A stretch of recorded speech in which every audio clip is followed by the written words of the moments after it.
ازيكم يا شباب تالتة اعدادي عاملين ايه؟ اتمنى تكونوا بخير. معكم مستر محمد خالد. النهارده ان شاء الله عندنا حصه جديده من حصص المراجعه وهي الحصه الثانيه. الحصه اللي فاتت كنا اخر حصه نزلناها عموما كانت من 10 11 يوم تقريبا. كنت بصور فيها درس بيتكلم عن تطور الحياه الحزبيه والنيابيه ودور المراه في المجتمع المصري. بعد كده اخدنا راحه شويه من الاونلاين. انا كنت نزلت اخر حاجه اصلا غير الدرس ده. كنت نزلت درس مصر والصراع العربي الاسرائيلي، وكنت نزلت اول حصه مراجعه. ولو انت اول مره تشوفني فانا منزل قبل كده اول درس في التاريخ اللي هو بيتكلم عن ثوره 23 يوليو 1952، ونزلت الدرس اللي بعديه اللي بيتكلم عن مصر والقضيه الفلسطينيه، ونزلت الدرس الثالث اللي بيتكلم عن حرب اكتوبر، ونزلت الدرس الرابع، ونزلت درس تطور الحياه الحزبيه والنيابيه. لو عندك مشكله في اي درس من الدروس دي روح شوفها. ده بالنسبه للتاريخ. وكنا برضو نزلنا درس بيتكلم عن الزراعه في العالم، ودرس ده اول درس موجود في الجغرافيا. النهارده بقى عندنا تاني حصه من حصص المراجعه. النهارده بقى هناخد ايه او محتوى الحصه هيكون ايه؟ الحصه اللي فاتت احنا كنا حلينا محافظتين تقريبا، كانوا محافظه القاهره كانوا محافظه اسكندريه. النهارده ان شاء الله باذن الله احنا هنكمل حل، بس احنا النهارده هنحل من المذكره بتاعتي اللي انا منزلها لطلبه السنتر.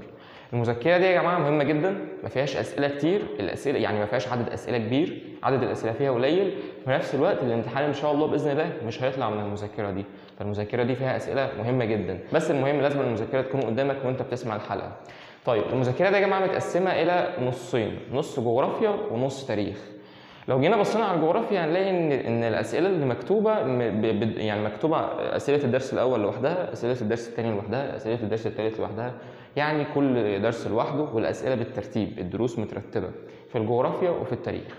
النهارده ان شاء الله هنبدا بالجغرافيا ونحل اكبر قدر ممكن.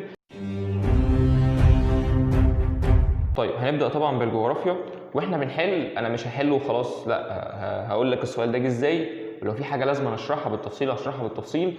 ولو احنا مثلا بنحل سؤال مرتبط بحاجات تانية هجيب لك الجزئيه كلها. يعني مثلا لو احنا بنحل في مدينه في نيجيريا هقول لك نيجيريا فيها 3 مدن ودي بتتميز بايه ودي تتميز بايه، عشان ايه نلم المنهج واشرح لك بالمره واحنا بنحل.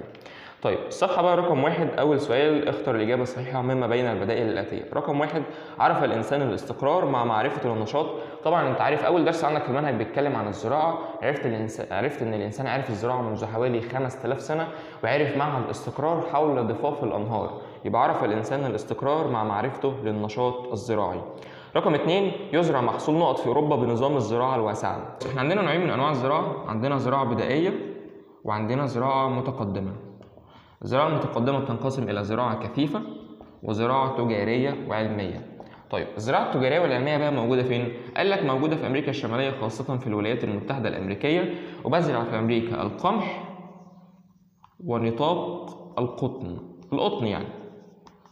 طيب وموجوده في اسيا، وبزرع في اسيا الشاي، وبزرع كمان المطاط. وموجوده في قاره اوروبا، وفي قاره اوروبا بزرع القمح. سنه تانية اعدادي انت كنت خدت ان القمح بيتزرع في الشتاء فبيحتاج درجه حراره معتدله، وقاره اوروبا بتقع في المناطق المعتدله يبقى بتزرع محصول القمح. رقم 3، من المحاصيل ذات طبيعه خاصه طبعا البن. احنا عندنا 3 محاصيل ذات طبيعه خاصه، البن والمطاط والشاي. رقم 4، تأتي في المرتبة الأولى إنتاجا للذرة عالميا. طبعا اللي بينتج الذرة رقم 1 أمريكا الشمالية، خاصة الولايات المتحدة الأمريكية، يبقى قارة أمريكا الشمالية. وطبعا الذرة بيستخدم كغذاء للإنسان وكعلف للحيوان. رقم 5، تتركز زراعة البنجر في قارة أوروبا وأهم دولها. طبعا أنت عارف إن أنا بجيب السكر من حاجتين، يا إما قصب السكر يا إما بنجر السكر. اللي بيزرع قصب السكر البرازيل الهند الصين، اللي بيزرع بنجر السكر فرنسا، يبقى الإجابة فرنسا. رقم 6، تختفي زراعة قصب السكر من قارة. طبعا قصب السكر لو جينا بصينا بيتزرع فين هنلاقيه قلت لك بيتزرع في البرازيل وبيتزرع في الهند وبيتزرع في الصين. طب اشمعنى بيتزرع في الثلاثه دول؟ عشان هو محتاج درجه حراره مرتفعه، والثلاثه دول فيهم درجه حراره مرتفعه. طب مش بيتزرع فين؟ مش بيتزرع في اوروبا. اشمعنى؟ عشان قاره اوروبا بتقع في المناطق المعتدله. يبقى تختفي زراعة قصب السكر من قارة أوروبا. لو جه قال لك بتفسر تقول له بسبب وقوعها في المناطق المعتدلة. رقم 7، من أهم محاصيل الألياف. طبعا أنا عندي محصول اللي أنا درسته بالتفصيل وهو القطن. عندي محاصيل تانية ما درستهاش بالتفصيل زي الكتان والجود، هنا هختار القطن. والقطن هو من أهم محاصيل الألياف الذي يستخدم في إنتاج الخيوط التي تستخدم في صناعة أجود أنواع الملابس.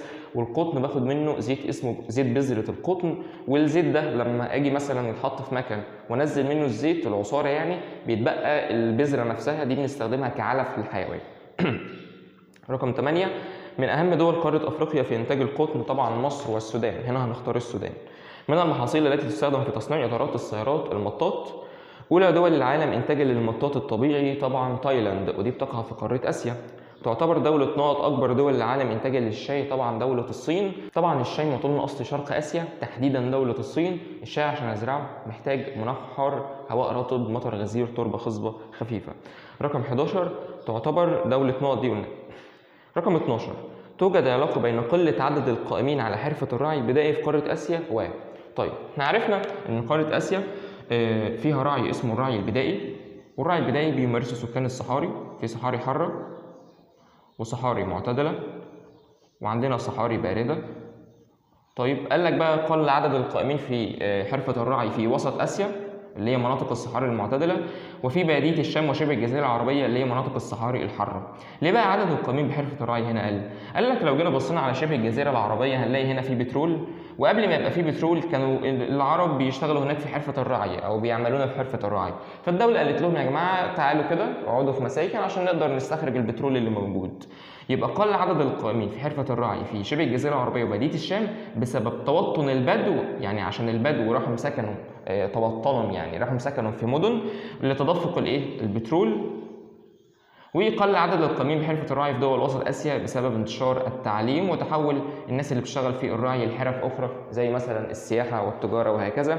يبقى هنختار من الاختيارات التعليم والبترول. طيب رقم 13 تختفي المراعي المناسبة لرعي حيوان الرنة من قارتين. طبعا حيوان الرنة بيرعى في حشائش اسمها حشائش التندرا. طب حشائش التندرا دي موجودة فين؟ في شمال آسيا وشمال أوروبا وشمال أمريكا الشمالية. طب بتختفي فين؟ طبعا هنختار أستراليا وأفريقيا.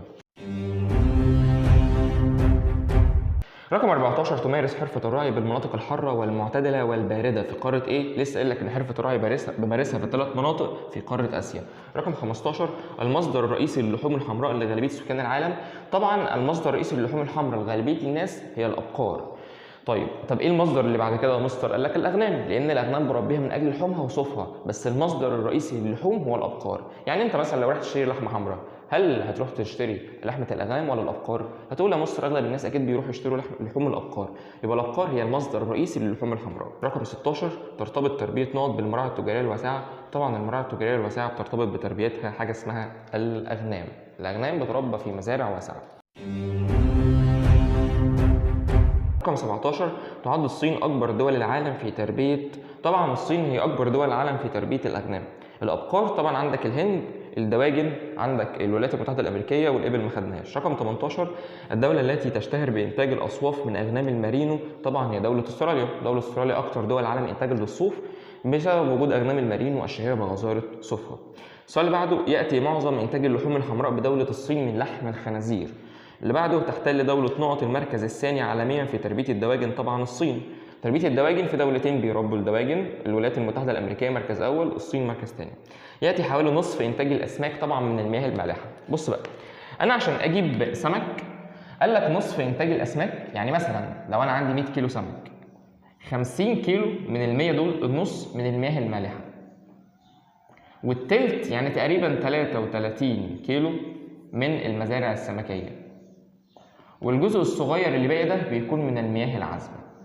ده كده بالنسبة لإنتاج الأسماك. طيب السؤال اللي بعده تحتل دولة نقط المركز الأول عالميا في إنتاج اللحوم الحمراء والأسماك معا. طبعا أول دولة في إنتاج اللحوم الحمراء هي الصين عشان هي بتنتجها من لحم الخنازير. أول دولة في إنتاج الأسماك هي برضو الصين. أول دولة في تصدير الأسماك برضو الصين. رقم 23 ده المفروض كان فيه شكل بياني، الشكل ده مش موجود فهنعدي السؤال ده. رقم 24 أكثر دول قارة أوروبا تصديرا للأسماك. طبعا إيه هي أصلا الدولة اللي بتصدر أسماك؟ الصين، النرويج، تايلاند. الصين في آسيا، تايلاند في آسيا، النرويج في أوروبا. يبقى هنختار النرويج. أكمل. تعد أفريقيا ثاني قارات العالم في إنتاج محصول نقط. طبعا أفريقيا ثاني قارات العالم في إنتاج محصول المطاط الطبيعي الذي يستخدم في صناعة إطارات السيارات. ولما يجي يقول لك اكتب ماتشيه اللي هي كل عبارة من العبارات الآتية: يستخرج من عصارة أشجار استوائية. طبعا المطاط هو اللي بيستخرج من عصارة أشجار استوائية. صح وغلط؟ يعتبر القمح الغذائي الرئيسي لمعظم شعوب العالم. طبعا صح. تحتل دولة الصين المركز الأول في إنتاج القمح. طبعا صح. الصين، بعد كده الهند، موجودين في قارة آسيا طبعا. السؤال اللي بعده يختلف مصدر إنتاج السكر في كل من البرازيل وفرنسا. لو جينا بصينا على البرازيل وجينا بصينا على فرنسا هنلاقي إن البرازيل بتنتج السكر من قصب السكر، وهنلاقي إن فرنسا بتنتج السكر من البنجر. يبقى مصدر انتاج السكر في البرازيل القصب، مصدر انتاج السكر في فرنسا البنجر، يبقى طبعا صح لان المصدر كده مختلف. تعد قاره اسيا اكبر قارات العالم في انتاج القمح والقطن، طبعا صح. في القمح هي المركز الاول، وفي القطن هي المركز الاول. تعد مصر اكبر دول العالم المنتجه للالبان، طبعا غلط. اكبر دول العالم منتجه للالبان هي الهند. ثاني اكبر دول العالم منتجه للالبان هي الولايات المتحده الامريكيه. طب ايه مصر علاقه مصر من الالبان؟ قال لك ان مصر بتنتج من الالبان 6 مليون طن سنويا، بس ده مش بيكفي حاجه السكان، ده كان بسبب زياده الاستهلاك وزياده عدد السكان. رقم 6 تشتهر استراليا بانتاج اجود انواع الصوف، طبعا صح عشان فيها اغنام اسمها اغنام المارينو. رقم 7 تعد دوله تايلاند من اهم دول العالم المصدره للاسماك، طبعا صح. الصين والنرويج وتايلاند الثلاثه بيصدروا اسماك. يتم صيد الحيتان من المحيطات للاستفاده من لحومها وشحومها، طبعا صح. السؤال اللي بعده اكتب ما تشير اليه كل عباره من العبارات الاتيه. زراعه يعمل بها عدد قليل من السكان في مناطق صغيره ومعزوله، طبعا دي الزراعه البسيطه، اسمها زراعه بسيطه يعمل فيها عدد قليل من السكان. نبات دائم الخضره، طبعا هو الشاي، وقال لك بعد كده موطنه الاصلي شرق اسيا، لسه قايلها لك من شويه. رعي يمارسه سكان المناطق الصحراويه، يبقى ده الرعي البدائي. رعي يمارس في مناطق حشائش الاستبس والسفانه، يبقى ده الرعي التجاري. السؤال اللي بعده بما تفسر. اول سؤال في بما تفسر بيقول لك ايه؟ يعد النشاط الزراعي من الانشطه الاقتصاديه الاساسيه في العالم. عايز اهميه الزراعه، هتقول له بتوفر الغذاء. رقم 2 بتوفر مواد خام لازمه للصناعه. رقم 3 بيرتبط بها تربيه الحيوان. رقم 2 تحتاج الزراعه الكثيفه الى ايدي عامله كثيره. ليه الزراعه الكثيفه بتحتاج ايدي عامله كتير؟ قال لك عشان الزراعه الكثيفه بتتم من خلال عمليات عديده زي البذر والري وتنقية الحشائش، يبقى لانها تتم من خلال عمليات عديده. رقم 3 قله كل من التكاليف والعماله في الزراعه التجاريه والعلميه. طيب الزراعه التجاريه والعلميه بنستخدم فيها الالات، يبقى انا كده مش بستخدم العماله، يبقى انا كده مش كل يوم هدي العماله دي فلوس. يبقى الزراعه التجاريه بيتم استخدام فيها الالات، وده بيؤدي لقله العماله، بالتالي قله التكاليف. فلما يجي يقول لي قله كل من التكاليف والعماله، ليه التكاليف والعماله قليلين؟ تقول له بسبب استخدام الالات والطرق العلميه الحديثه.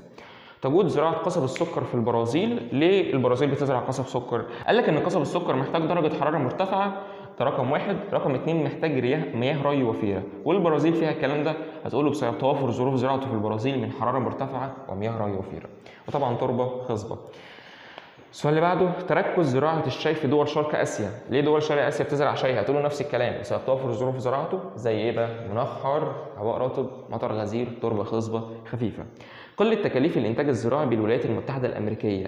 ليه الولايات المتحده الامريكيه لما تيجي تنتج، لما تيجي يعني تصرف على الزراعه ما فيهاش تكاليف كتير؟ هتقول له مصر اكيد عشان هم بيستخدموا الالات والطرق العلميه الحديثه.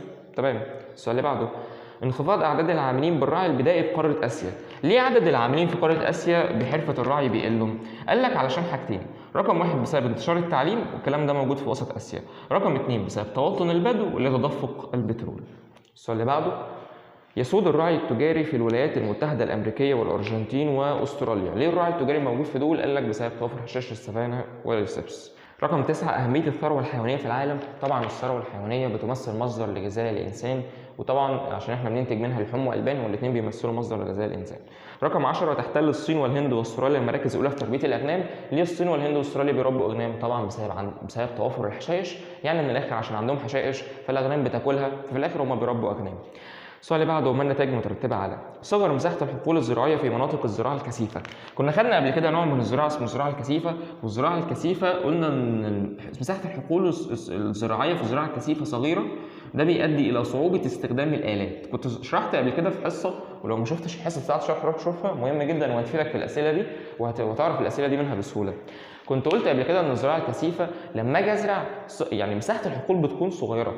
من خصائص الزراعة الكثيفة صغر مساحة الحقول الزراعية، ده بيؤدي إلى صعوبة استخدام الآلات والميكنة الحديثة، وده بيخلينا نروح أجيب عمالة أصلا. طيب رقم 2 استخدام الآلات الزراعية والطرق العلمية الحديثة في الزراعة التجارية. النتائج المترتبة على استخدام الآلات في الزراعة التجارية تقول لي ده أدى إلى قلة العمالة، بالتالي أدى إلى قلة التكاليف. كده المفروض الدنيا تكون بدأت تتسهل يعني. رقم 3 وجود المناخ الاستوائي والمداري في قارة آسيا بالنسبة لإنتاجها الزراعي. قال لك إن قارة آسيا فيها مناخ استوائي ومداري. طيب ده بيؤدي لإيه بالنسبة لإنتاجها الزراعي؟ يعني إيه مناخ استوائي؟ يعني درجة حرارة مرتفعة. طب يعني إيه مناخ مداري؟ يعني درجة حرارة مرتفعة. طيب درجة الحرارة المرتفعة اللي في آسيا دي خلتها تزرع إيه؟ تقول لي خلتها تزرع شاي وقطن، وخلتها تزرع قصب السكر، وخلتها تزرع المطاط. يبقى لما يجي يقول لك ما النتائج مترتبه على وجود المناخ الاستوائي والمداري في قاره اسيا، هتقول ادى الى تمكن قاره اسيا من زراعه الشاي والقطن وقصب السكر والمطاط. طب ليه ما حطيتش القمح؟ وممكن احط القمح عادي، بس القمح محتاج درجه حراره معتدله مش مرتفعه. طب ازاي مستر قاره اسيا بتزرعه وهي فيها حراره معتدله مرتفعه؟ زي ما فيها حراره مرتفعه اكيد في مناطق فيها حراره ايه معتدله، لان قاره اسيا قاره كبيره وكبر المساحه ده بيؤدي لتنوع المناخ اصلا عشان بيبقى فيها كذا دايره عرض. قارن بين الزراعة البسيطة والزراعة الكثيفة من خلال 3 حاجات. أماكن الانتشار: الزراعة البسيطة بتنتشر على هوامش الغابات الاستوائية في مناطق الحشائش الحارة، الحشائش الحارة اللي هي حشائش السافانا. الزراعة الكثيفة موجودة في المناطق المعتدلة والحارة. خصائص الزراعة البسيطة: بستخدم فيها أدوات بدائية بسيطة، ده رقم 1. رقم 2 قلة عدد العاملين عليها، صغر مساحة الحقول الزراعية وتباعدها عن بعضها، بتوفر الاحتياجات الغذائية للسكان المحليين دون توفير فائض للتصدير. طيب وبرده اللي ما شافش الدرس الاول بتاع الزراعه هتلاقيني شارح الكلام ده بالتفصيل، فروح شوفوا الاول. بالنسبه لخصائص الزراعه الكثيفه: بتتم زراعه الارض اكثر من مره في العام الواحد باكثر من محصول. رقم 2 صغر مساحه الحقول الزراعيه، ده بيؤدي الى صعوبه استخدام الالات. رقم 3 بتتطلب ايدي عامله وفيره. اهم المحاصيل بتاعه الزراعه البسيطه: ذره، موز، كثافه، يام. واهم المحاصيل بتاعه الزراعه الكثيفه: قطن، ارز، ذره. طيب ما العلاقة بين موقع كل من البرازيل وفرنسا ومصدر إنتاج السكر؟ البرازيل بتقع في المناطق الحارة عشان كده بتزرع قصب السكر، وفرنسا بتقع في المناطق المعتدلة عشان كده بتزرع بنجر السكر. السؤال اللي بعده: بما تفسر زيادة معدل الاستهلاك العالمي من اللحوم الحمراء. ليه معدل الاستهلاك العالمي من اللحوم الحمراء كبير؟ ليه الناس بتستهلك لحوم حمراء كتير؟ قال لك ده بسبب ارتفاع مستوى المعيشة. السؤال اللي بعده: تعتبر استراليا اولى دول العالم في انتاج الصوف. ليه استراليا اكتر دوله بتنتج صوف؟ قال لك بسبب وجود اغنام المارينو الشهيره بغزاره صوفها. السؤال اللي بعده: انتشار مصايد الاسماك على سواحل القارات. يعني ايه يا مستر؟ يعني بيقول لك لو جينا بصينا على سواحل قاره اسيا او سواحل امريكا الشماليه او سواحل امريكا الجنوبيه او سواحل قاره اوروبا تحديدا غرب اوروبا، هنلاقي ان المناطق دي فيها مصايد للاسماك، يعني اقدر اصطاد هنا سمك. طيب ايه هي العوامل اللي بتخلي المناطق دي صالحه لصيد الاسماك؟ قال لك انا عندي عوامل طبيعيه وعندي عوامل بشريه. كم واحد طبيعي؟ 3. كم واحد بشري؟ 3. يبقوا كام؟ شاطر 5. واحد يجي يقول ايه ده يا مستر 3 و3 5 ازاي يعني؟ طيب تعالى نشوفهم. العوامل الطبيعيه اول حاجه ضحاله المياه العذبه وغناها بالمواد الغذائيه. رقم 2 التقاء الطائرات البارده مع الدافئه، طبعا الطائرات البحريه الدافئه.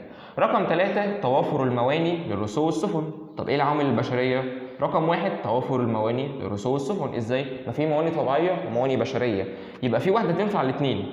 بعد كده قال لك من العوامل البشريه اللي بتخلي فيه صيد: اول حاجه لازم يكون عندي خبره علميه وفنيه عشان تصنع مراكب وادوات الصيد زي الصناره والثلاجات اللي بحفظ فيها الاسماك.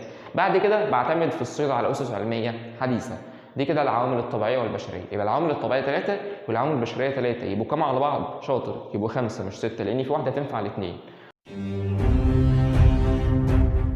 طيب السؤال اللي بعده: تحتل الصين المركز الاول في انتاج الاسماك. ليه يا مستر الصين اول دوله في العالم بتنتج سمك؟ بص بقى اهدى كده خالص وصلي على النبي وزيد النبي صلاه. ليه الصين اكتر دوله في العالم بتنتج سمك؟ هو انا اصلا بصطاد السمك منين؟ هتقول لي يا مستر يا اما انا بصطاد السمك من المصايد، زي ايه المصايد؟ زي البحار، المحيطات، الانهار، يا اما بصطاد سمك من المزارع. طيب واللي عنده الاثنين يبقى بيصطاد سمك بكميه كبيره ولا كميه قليله؟ كميه كبيره جدا. طيب ليه بقى الصين بتحتل المركز الاول في انتاج الاسماك؟ قال لك بسبب توافر مصائدها على البحار والمحيطات والانهار، وبسبب توافر المزارع السمكيه، عشان عندها الاثنين. تميز دولتي اندونيسيا والولايات المتحده الامريكيه في انتاج الاسماك على مستوى العالم. طيب طبعا انت عارف ان احنا عندنا 3 دول بينتجوا سمك، الصين مركز اول، بعد كده اندونيسيا، بعد كده الولايات. طب ليه اندونيسيا والولايات بيجوا ورا الصين في انتاج الاسماك؟ قال لك بسبب طول سواحلهم، عشان سواحلهم طويله فبيصطادوا من كذا منطقه عشان السواحل بتاعتهم طويله. غير كده بسبب تقدم وسائل الصيد، وسائل الصيد اللي بيصطادوا بيها متقدمه. قارن بين الراعي البدائي والراعي التجاري من حيث المفهوم واماكن الانتشار. الراعي البدائي هو راعي يمارسه سكان الصحاري في مناطق واسعه. الراعي التجاري هو راعي بيتم ممارسته في مناطق حشائش السافانا والاستبس، بيعتمد على الاساليب العلميه في انتاج اللحوم والالبان، حيث يربى كل حيوان في مزارع خاصه دون الاختلاط بغيره من الحيوانات. ولو مش فاهم بسرعه كده عشان ما شرحتهاش قبل كده، ما شرحتش الدرس ده على اليوتيوب، قال لك ان الراعي التجاري لما اجي، طبعا الراعي التجاري ده انا بربي حيوانات، عشان انتج منهم حاجتين، يا اما لحوم يا اما البان. طب الكلام ده بيعتمد على ايه؟ على اسس علميه حديثه. يبقى الرعي التجاري بيمارس في مناطق حشائش السافانا ومناطق حشائش الايه؟ الاستبس.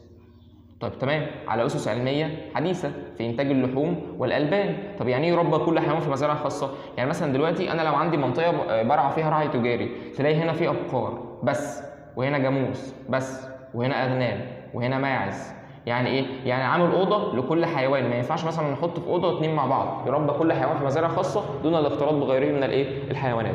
طب ايه هي اماكن انتشار الرعي البدائي؟ موجود في الصحاري الحاره والمعتدله والبارده. الصحاري البارده شمال اسيا، المعتدله وسط اسيا، الحاره شمال افريقيا وبلديه الشام وشبه الجزيره العربيه. طب ايه اماكن انتشار الرعي التجاري؟ في امريكا الجنوبيه خاصه الارجنتين والبرازيل، طبعا مكتوب في كتاب الارجنتين بس، والبرازيل كمان، وعندنا طبعا استراليا وامريكا الشماليه خاصه الولايات المتحده الايه؟ الامريكيه. السؤال اللي بعده، دلل جغرافيا على صحه كل عباره من العبارات الاتيه. تفوق قاره اسيا في انتاج الثروه الحيوانيه. هتقول له حيث تحتل قاره اسيا المرتبه الاولى في انتاج الابقار اللي هو الهند، بعد كده الصين، والمرتبه الاولى في انتاج الاغنام. وتحتل دوله الصين المركز الثاني في انتاج الدواجن وهي تقع في قاره اسيا. وتحتل دوله الصين المركز الاول في انتاج الاسماك وتصدير الاسماك وهي تقع في قاره اسيا. برضه بالاضافه ان دوله تايلاند بتصدر سمك، ودوله اندونيسيا بتنتج سمك، وهكذا.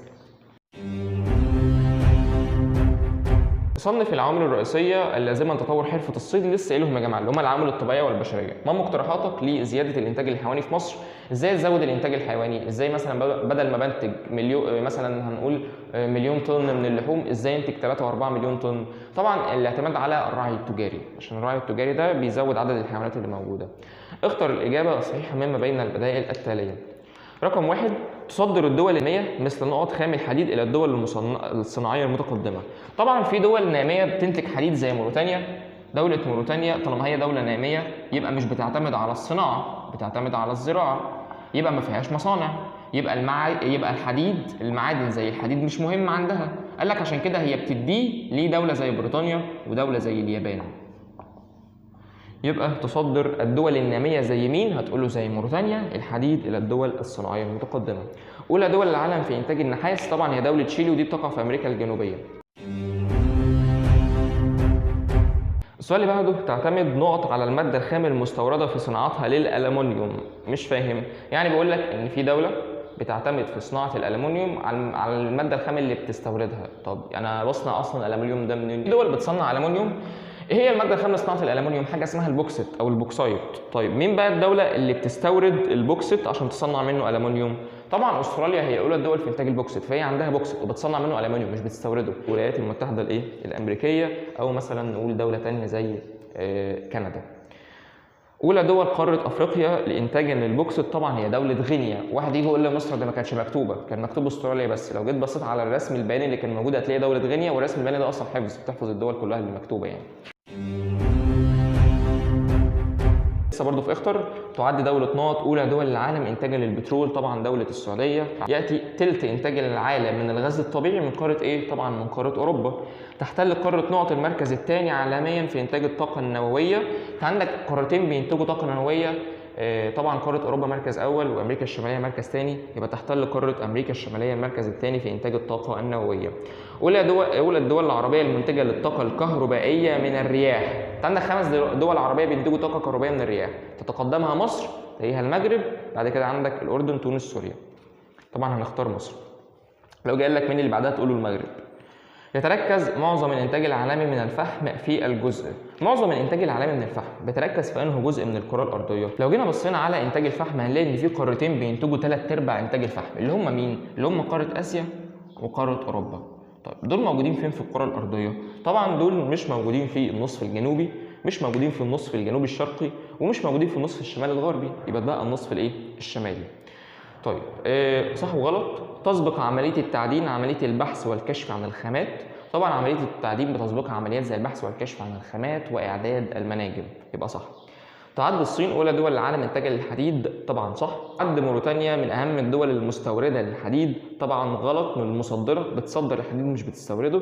تتساوى الدول المتقدمه مع الدول الناميه في معدل استهلاك المعادن. طيب الدول المتقدمه مصر بيستهلكوا معادن بنسبه كام في الميه؟ 80%. يبقى الدول الناميه كام في الميه؟ 20%. هل هم كده بيتساووا؟ طبعا غلط، مش بيتساووا خالص يعني. تعتبر استراليا اكبر دول العالم انتاجا للفحم. طيب لو جينا بصينا على الفحم هنلاقي ان اكتر دوله بتنتج فحم هي الصين، مش استراليا، يبقى غلط. يتم انتاج الكهرباء الحراريه من الفحم والبترول والغاز الطبيعي، طبعا صح. ويتم انتاج الكهرباء المائيه اللي هي الكهرومائيه يعني من حركه اسمها حركه المد والايه والجزر. اكتب ما تدل عليه كل عباره من العبارات الاتيه. عمليه استخراج المعادن ومصادر الطاقه من باطن الارض، طبعا دي عمليه التعدين. مصدر طاقه يمثل 25% من مصادر الوقود في العالم، ده طبعا الغاز الطبيعي. طاقه تنتج من خلال الشلالات والسدود والامواج وحركه المد والجزر، طاقه الكهرومائيه او الكهرباء المائيه. نقطة تفسر أهمية معدن النحاس، طبعا بيدخل في صناعة الأسلاك المختلفة يعني، وبيدخل في صناعة الأدوات الكهربائية. توطن صناعة الألمنيوم في الدول المتقدمة. ليه الألمنيوم موجود في صناعة الدول المتقدمة؟ اشمعنى الدول المتقدمة؟ قال لك عشان الدول المتقدمة فيها المقومات اللي تخليها تصنع من البوكسيت ألمنيوم. طبعا البوكسيت هو المادة الخام لصناعة الألمنيوم. طب ليه الدول المتقدمة بتصنع ألمنيوم؟ عشان فيها المقومات اللي بتخليها تصنع ألمنيوم. زي إيه بقى؟ قال لك زي الطاقة الكهربائية، زي الخبرة العلمية والفنية، سوق محلية وخارجية تستوعب الإنتاج. السؤال اللي بعده، أهمية مصادر الطاقة للإنسان. طبعا هي المحرك الرئيسي لحركة الإنسان أو القوى المحركة لحركة الإنسان أو القوى المحركة للإنسان. رقم 4، أهمية البترول كمصدر من مصادر الطاقة. لو حد فيكم شاف الحصة اللي فاتت اللي كنت بحل فيها المحافظات، كنا خدنا السؤال ده قبل كده، قلت لك إن البترول بيرتبط بتنميتين وعلاقة، التنمية الاقتصادية والاجتماعية والعلاقات السياسية.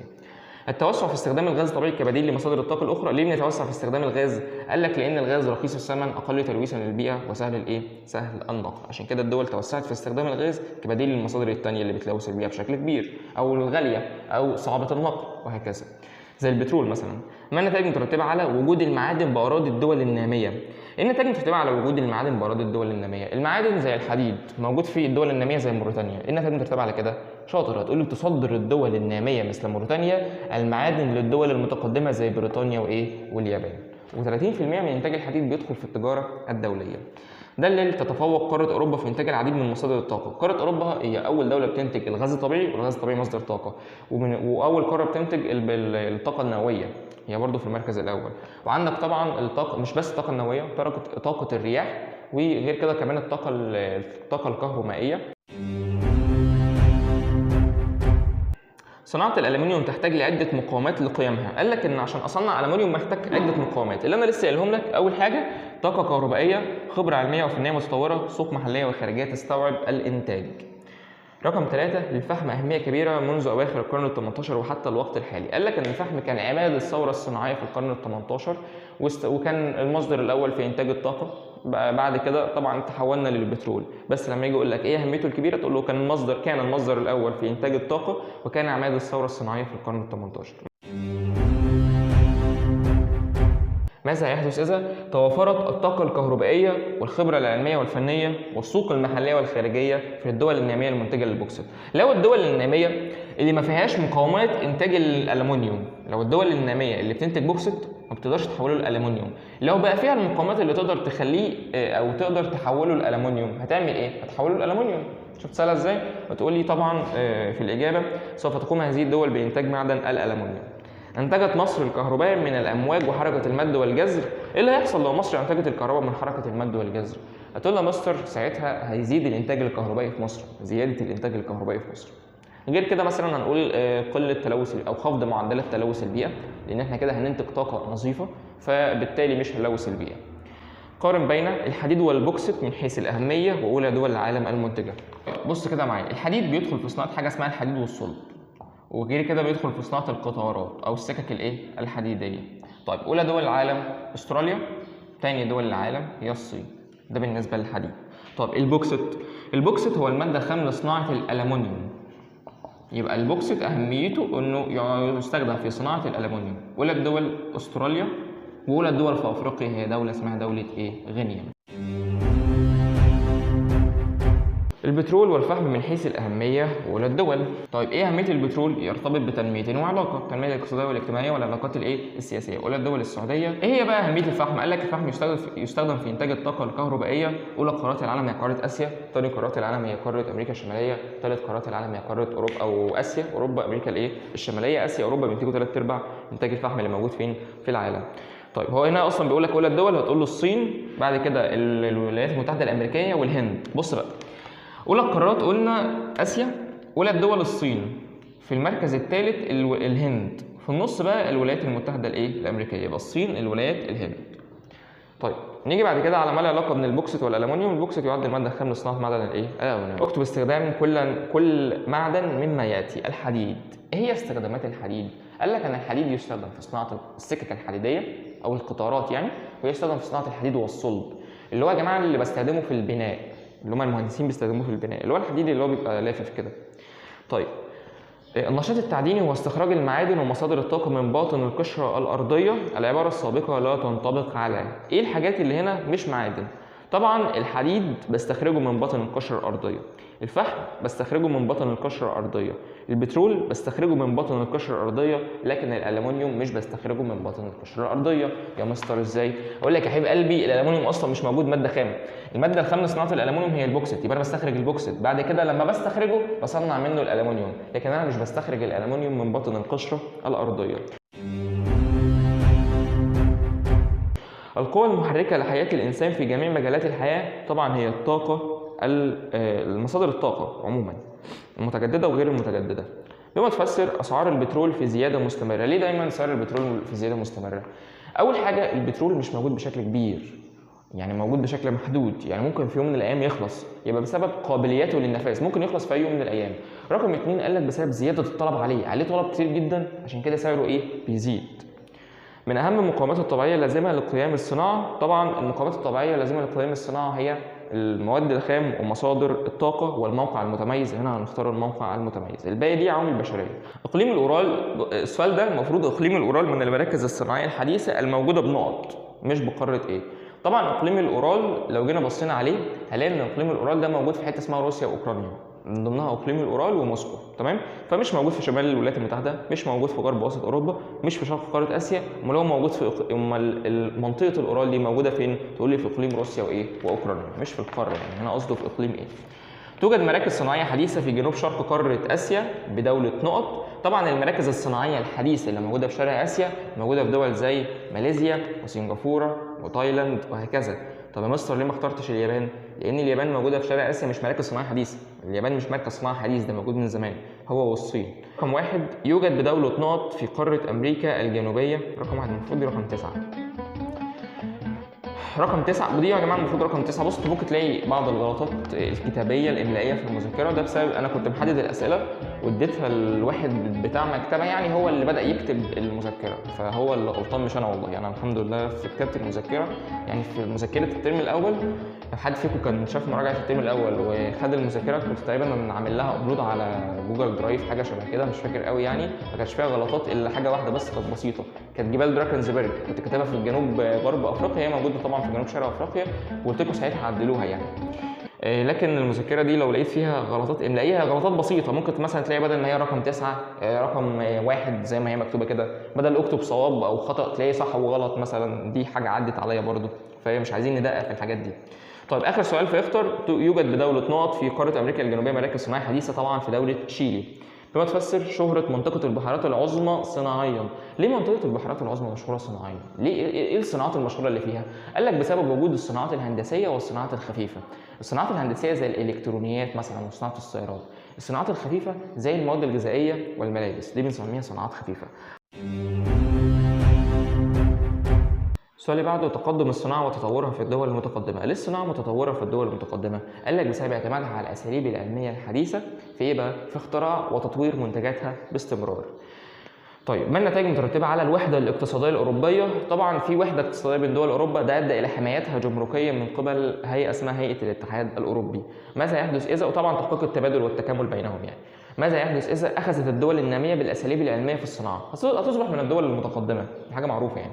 نجحت الدول العربية في تطبيق السياسات الاقتصادية للاتحاد الأوروبي. إيه اللي هيحصل لو بقينا زي دول أوروبا؟ هيحصل بيننا وحده اقتصاديه، ده يؤدي لتحقيق التبادل والتكامل، ده يؤدي لحمايه الدول العربيه جمركيا من قبل بقى هيئه مثلا ايه او جامعه الدول العربيه او اي تكتل هنعمله يعني.